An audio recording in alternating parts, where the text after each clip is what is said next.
make us say we are the new patriotic party for. Omutie me yi. She 2008 year elections. Ye be court time. Ye court time ne buy no ano. Ena Nanado dan Akufo Addo. One President Kofo congratulate President Mahama Beboa.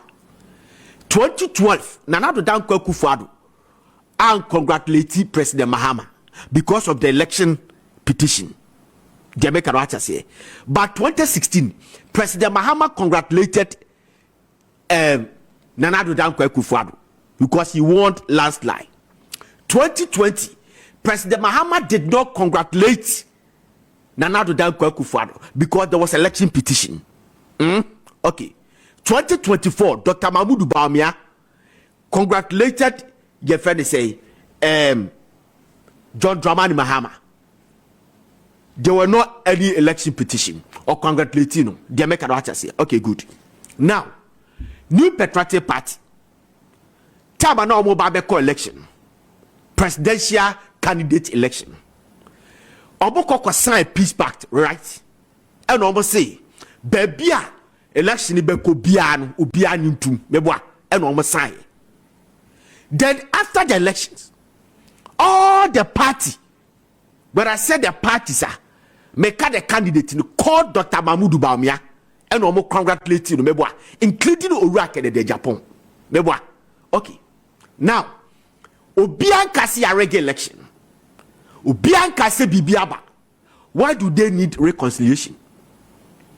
I don't get it.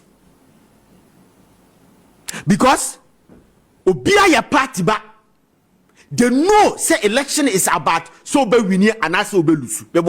So already no man psyche or hodada. And what congratulated Dr. Mahamadu Bawumia, it is not the onus of them, the party, to tell your people, say, one. It is up to the aspirants to make sure that their supporters do what the party wants.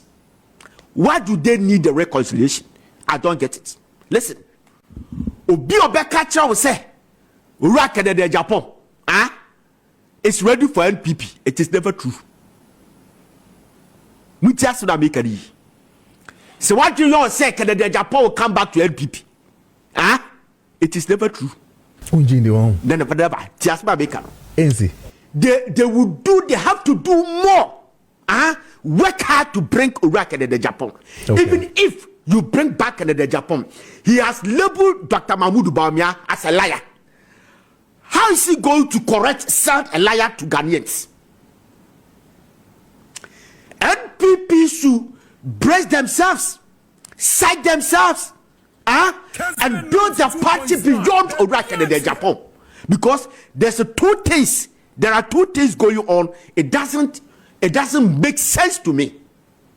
That's what I'm saying, that they should build the party, because New York Times New Patriotic Party rated them as one of the greatest parties, political parties in Africa.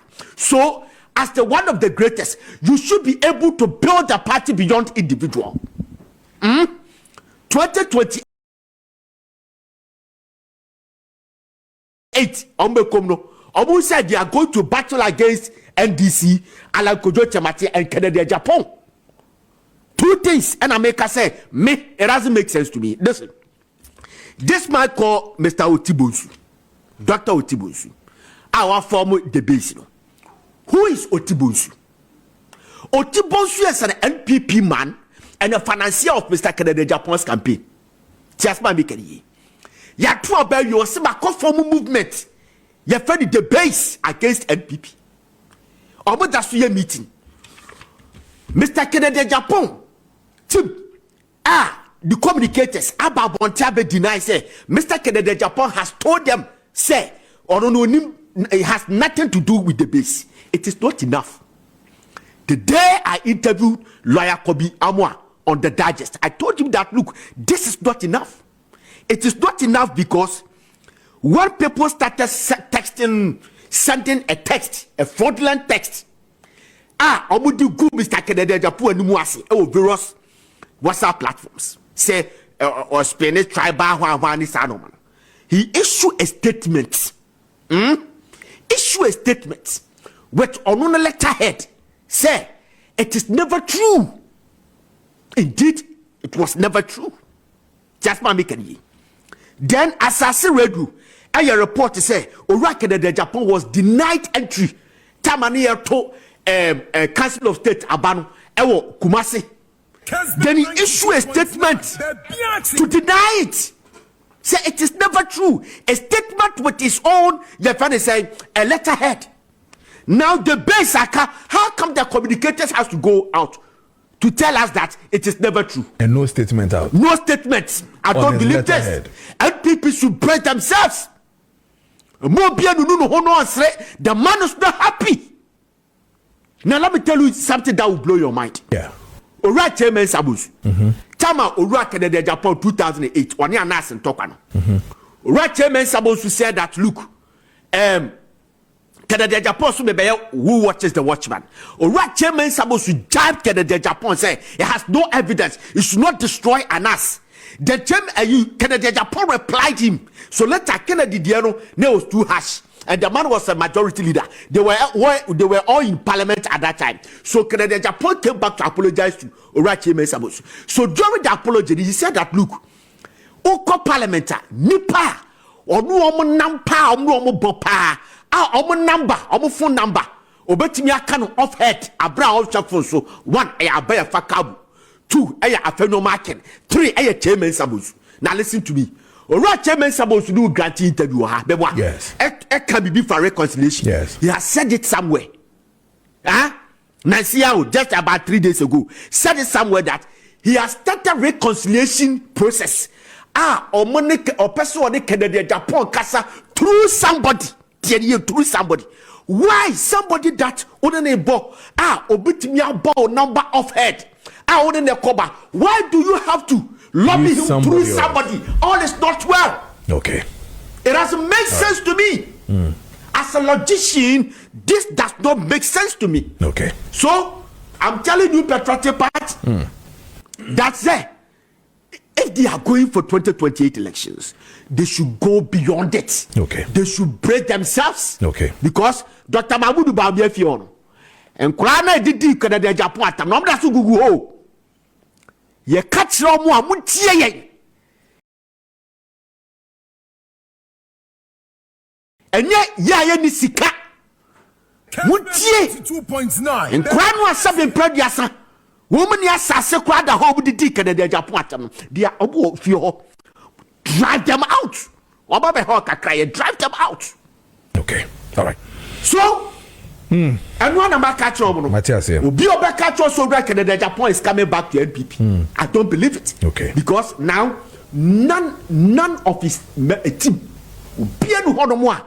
What we call Dr. Mahamadu Bawumia, with the exception of Afenyo Maken and Madame Fema Osei. But they went there as a parliamentarians. When the parliament went there, where is lawyer Kobiamwa? Where is Abua Papon? Where is lawyer Sebe? Where is Kwesi Kwatin? Where is the lecturer? Where is Gaji, my good brother? Pegre Boakye Dankwa. All these people. Why come that nobody has dedicated themselves of their party? They are going there. Yeah. They are buying the ideology of Kennedy Agyapong, and something has to be done. Okay. And even if say Omoye Sergeant Okranam, the liar, you are liar, you are liar. How are you going to sell the liar to Ghanaians? Okay. They should break themselves and go beyond Kennedy Agyapong. All right. On social media, me who say me aminu aba Dr. Kwaku Annan aswaye shikakra say ni nkomobia wedi about Dr. Mahamadu Bawumia eba wini ye nkrofo okosra so mu say Kennedy Agyapong ene Dr. Bawumia Campaign omo akono ho akwakochia no said ye hu say Kwabena Agyapong wakoho ye hu say Dr. ye say do personally omonne na kasa omo asan akoho. But Safu emienu Dr. Bawumia Campaign ma ye hu say one no akasa. Actually Dr. Bawumia Campaign say ma ye hu say Honorable Kennedy Agyapong kra one Dr. Mahamadu Bawumia have conversation but ebinom say onko ho no kire say ese enkabomu no nsi pisa say onko Bawumia fie me de minimum say Canadian so nko no so nwini ya kebe hia Bawumia nkofo no so what you say de make nyina say kon no yakon awi bi de ebi na meti ya make yam say me Bawumia ese me call so me nkoi e form no me de hia me na Kennedy de na onko ya bibi wo mitim e bia na mintimi nka na fidie so onko ya ana na yenso yango because me kai se kofo oni ho kwa de pem so na Dóom ija esafuma afum kofo no so contest no kra na onu nwini a onu bedi ka ba ho judgment sam na konta so but me yenso yententena se wo mind yenso yenkono ya approach no so because ye obi o na sabio okokon anim na anye ya na ebia fedie bi e ho ye kasa ebia anko ye no odi aze ye nyina yan pepa ye ho chew ada e se ye nie petumi no ana meboa enti wo a wo petumi no se onia ne ma ya ye nso ye nya wole se ebekọ because se se one vote kura no e kanto Kennedy ontimi nkwatra nchan abra ontimi fa 10 na 20 votes Bawumia nko ontimi wini president no angel e chew ala nkofo ba Kennedy nkofo ye nyina sa kabom obi oba betena ka kire se party no se Bawumia ye nya no nko anko obetima nwini la se bia ka kire se me se oboa ye hia Kennedy ye hia Samoa abia Samoa mo o hin to mu o mu nyina nanu ye me hu ye Bawumia Samoa de omuko mo kwai na UP be UP bia Alan ni nyina ye kasa say ye ujidi se wo say Bawumia ni ya be say Bawumia ni ya me hu say ye wura Kojo mpianim powerful kwami mpianim offer oti ase ene atakana di mo o sate twetwe wo mo na hu say obetimi aye adwuma no onwie say afi na ya agrona se oti ase omu nyina on board Kennedy uji so betimi atwe Kyeremanteng de na back to NPP Kyeremanteng so antimi antwe na se ebi na meka abu awe asamo amo hini Dóom obetimi atwe bi kasa and the powerful kokura ya di na ni nua odi na chicha tira tum vie nwotwe and omu nyina so le ekodi akire na oti wo ye de party bia ni obetimi bagana the next 20 years NPP NDC oti ase nte hefa na woko oti ase yesi ye nyina ye nsomadua ne ye nsom ne anua ye wi a ye budi oba he be ye ne de odi eyimu ba de so no wi ndi oko ye nyina se ye pamu ye fi anso na beti ya mi meja madwuma be blog bi kotwa na me so manyoma no de ne bi di studio a mi defend party ye di ba bi akọ enti mi de ye wura Kennedy ye nyina mi ye be ko nkran next week be ko Bawumia be ko mi wura Kennedy ho ye nyina ye nkam uchaze na kasa bia ye be kasa ne ade no mo kasa nyanyina mo ko form ye pempeni form pa mo cha yan ko pa ye ho acha mete sa brand ba ko kasa nkrani ne ye kuma se ni no uchaze wo kasa ye kuka no wadaro ma omenua enti ho apa o PF fia sebe ho apa ne tunufo ba ye nipa idie na me bia ne kasa bia ne ye nipa idie media minina o kasa bi na nsa na me hwe social media se na ye party contest ye fie ntokwa ampa o papa me ewiase nipa o pa cha o pa mta ka kire mo mi o media me no ya de na me hwe na me mo nkobom dio me ba buku to gwa apa cha o di ase e ko buku to gwa pepa ye nyina wa cha ne nka futu o di ase u ko gina social media ka bi o pa cha uni ye se o ebia me nua panyi ebia na mani na baka no mienu baka chopa upa chawa ya wie mi fi se eno ana ye gasen kodua mu nam a omuju wo djuma mi se ye nyina be kabo si anka mu ma ne keke se empepa wa bie enkabom ene hia mi ya beto be se manka bi uti se me ka bi mi wura anka bi ete na bitim ko kana diwo ya ntrenu sa ya ntrenu mi sa angel uti ase bitim ko Bawumia o ene se bitie Bawumia djuma na me ye se party no e be kon kan ete nya mi ba mi call fi o ne hia me be dey show nim say manje campaign am obia because me Kennedy wa bo ameda ena me na po nanam be ko tuma ba dey secret me kan jiro obia na mo mi ka mi tim class esi ai na po na de ma me ko nya se de do cha me ka e be na me so ma koto aba e tie ne course Kennedy so ai papa da di man ka bia What you say? Obi your papa wa how? That time papa so wa nyame ka bi fie mitim ka banka ton. Nti afi na mi bebu so se o kopɛ to mi na me wa one camp nti bi ko bi ema no keka bi atia no. Me nka man ka bi se bitim ba bi. What you say? Enti ye gina fidie so na obi o kasa tie obi a e chopa. And the one to be commissioned this year, but the Babam Kwabe, who compare national campaign, the Middle be my dear. Then we'll call the open idea of Kotokono, Yan Day, Yanabro, or Kono Communia, such a demand or day by Namebo. Yes, now so media may Manuma Kirby say, and you'll be alpha video, you'll be out to Uncle. Kennedy, do you see, say, what the politics at Japan? Do you see another political party emerging from the New Patriotic Party? That's a base.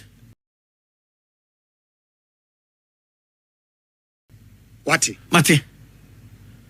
A political party free NPP moaba. Oh, me nipa no di ani mo no madam for. O ya madam for ya madam for ya kasa fon so da ba yin hia da. Unso no no. Na say woni nipa no personal problem because man no say bo say akobuni da no. Ni nyina say pepa yan ho. Allege say. O dia say Dr. Mahamadu Bawumia and Samira Bawumia. Aya woni mu. Mi fensio aya. Say no ho ya no de. Sadena. Aya chopa and say yepa. Na bibia na asom bia na yenyam. Yenya power where you what is this? So yenyam. Aya chopa yem papa we do yen papa yem fanche. Wo dia som cha. Sabi wo fa hwe nchen. So ni anka party ni mom. Ya anka party ya mom sabio ye wuni ekwa ye de asantefo ye gibibidi. Amani ebe ne yakobo. Angel. See be betete NPP asante bosom. Hwe papa yo tie o. Eya wo no de gai akodi NPP and this yachi. Enu bi ne se o mo nto abane ma ye mu bi. Me akotinti. Ni me twe wo mu nyina nsam na back. Papa ye de no go ye and this ni. Bi hu ikwa me ma cheme. Yadin ne ko anajo, yadin ne ko nkran, awia e ko anajo, otimi travel ko nkran ba 2 times a day. NPP ho. Ene oya campaign, the minister of that video. Eyaw. Obi ho ahi. Utasi yakasa ne nye. Adidijaro, yenya ni empa ye ho achaw. Me se yenchani enhyam chaw nko abedi o. Me ade ne ba yenyu dwam. Yo de me yakimia, me kasa kwara na nofuma, obeka bia cho, because wadi bi. Na me nko ame de be ko no yenyai papa ye wo defend NDC okwa NDC da ben aso ene o ya NDC panyi anu bi na me say bo mo mfa me emra o de no kokwa pia emra sango bo they will come back obia say obey first vice na say chairman o de no kokwa pia e be ye chairman wa Asante regional omo a free party ni mu bia no mu be make it sure some do mu nyina enu ho aduma na me be me enu ho aduma na me sabe di bi me aso say me wo party ni party ya bread party ya ba power ni asu mo tincha na nkura ma ya ni nam ho afun anso ya di ni na hye yam enti mi ti ani mu bi na me kwa onu akoso hu mi o say wo de wa nko o be ba be dwane achia emui anu bi ni so mo fa chairman am emaye ni emadiga yenwura etwom yenko fiefie nko bukoto dwe ensu mu o mo so si entimi nya NPP ema enwu ani bra ya ni abra no eni enkademedui sabio edware ba san efranopa abena nso a na nso nyobi na ate anom ana meboa o just envie ba bia ni gie won pass o 35 years na ba wura be 50 40 50 o na da no anu ya nya bi o just na nso yesi yenje mu da omomemwa no mfatumi no enchensam o de no we na gentleman obetumi akọ Angel. Na kwasinti yo de no vice chairman. Na brigi munti bibi betumi atwa fa so. Yakasi yemu kotodwo odwo ma me mebu. Because I am adwuma no no. MPC o matete ada ese so mkope position ya fa ma ye no ne saase ye. Ye betumi akopa o munyina achaw. O ti ase enti obi a o ba che o be pe regional mo kan say first vice chairman obi a nyai. Mi menya go bi kran contest me. Ne sikana nka ko no post. Yes. Kakra ye benya no yetimi di aboa party no ene da bia meka no ye committee ye ko ka ho wo kana na kwasi die yes wo ti ase MPP committee en fa ne be ko no ye girigina ka ho Which is any party office. Name Asante mu adie. Some people property owned democrat. Also any party office. NDC nowhere to be found and Akwati Abesi party of and the able in legacy no. Yes, no legacy. Now yes Asante na oh Babra no sit down at the hotel. Wa Babra. Asante ni bia dan 2-3 years esa obon sese se suafu koki braman opere the 2 bedroom ane on so anopa mo bi meka jese sorry kopra.